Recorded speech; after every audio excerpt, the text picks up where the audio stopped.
Chapter 14, Mr. Greenbaum. "Look here," said Mr. Popper at breakfast one morning. "It says in the Morning Chronicle that Mr. Greenbaum, the owner of the Palace Theater, is in town. He's got a string of theaters all over the country, so I guess we had better go down and see him."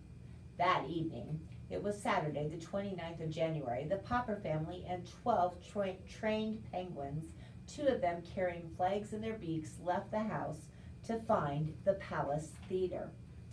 The penguins were now so well trained that Mr. Popper decided that it was not necessary to keep them on leashes. Indeed, they walked to the bus line very nicely in the following line of march: Mr. Popper, Greta Captain Cook, Columbus Victoria, Mrs. Popper, Nelson Jenny, Magellan Adelina, Bill Popper, Janie Popper, Scott, Isabella, Ferdinand, and Louisa. The bus stopped at the corner, and before the astonished driver could protest, they all climbed on in the bus on its way. "Do I pay half fare for the birds, or do they go for free?" asked Mr. Popper. "Janie goes half fare, but I'm 10, said Bill. "Hush, hush," said Mrs. Popper, as she and the children found their seats. The penguins followed in an orderly fashion. "Say, mister," said the driver, "where do you think you're going with that exhibit?" "Well, downtown," said Mr. Popper. "Here, let's call it 50 cents and let it go at that." "To tell the truth, I lost count when they went past me," said the driver. "It's a trained penguin act," explained Mr. Popper. "Are they really birds?" said the driver. "Oh, yes," said Mr. Popper. "I am just taking them down to the palace to interview Mr. Greenbaum, the big theater owner." "Well, if I hear of any complaints, off at the next corner they will go," said the driver. "Fair enough," said Mr. Popper, who wanted to ask for transfers in that case, but decided to leave well enough alone.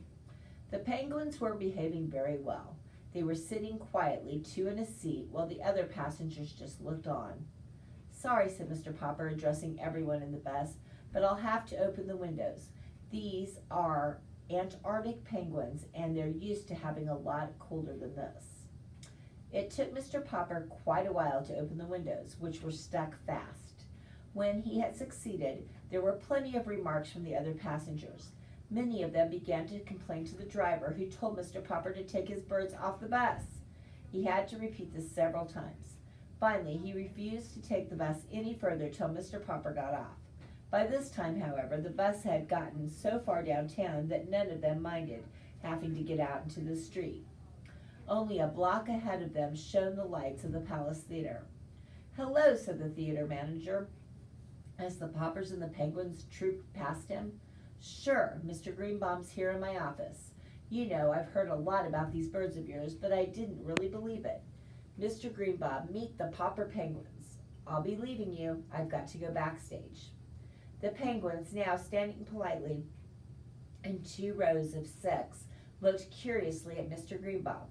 Their 24 white circled eyes were all very solemn.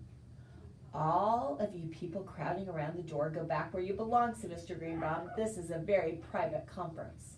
Then he got up and shut the door. The Poppers sat down while Mr. Greenbaum walked up and down the double rows of penguins, looking them over. "It looks like an act," he said. "Oh, it's an act, all right," said Mr. Popper. "It's Poppers Performing Penguins. First time on any stage, direct from the South Pole."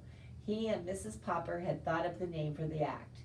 "Couldn't we call them Popper's Pink-Toed Penguins?" asked Mr. Greenbaum. Mr. Popper thought for a moment. "No," he said, "I'm afraid we couldn't. That sounds too much like chorus girls or ballet dancers, and these birds are pretty serious. I don't think they would like that." "All right," said Mr. Greenbaum, "show me the act." "There's music to it," said Janie. "Mama plays the piano." "Is that true, madam?" asked Mr. Greenbaum. "Yes, sir," answered Mrs. Popper. "Well, there's a piano behind you," said Mr. Greenbaum. "You may begin, madam. I want to see this act. If it's any good, you people have come to the right place. I've got theaters from coast to coast. But first, let's see your penguins perform. Ready, madame?"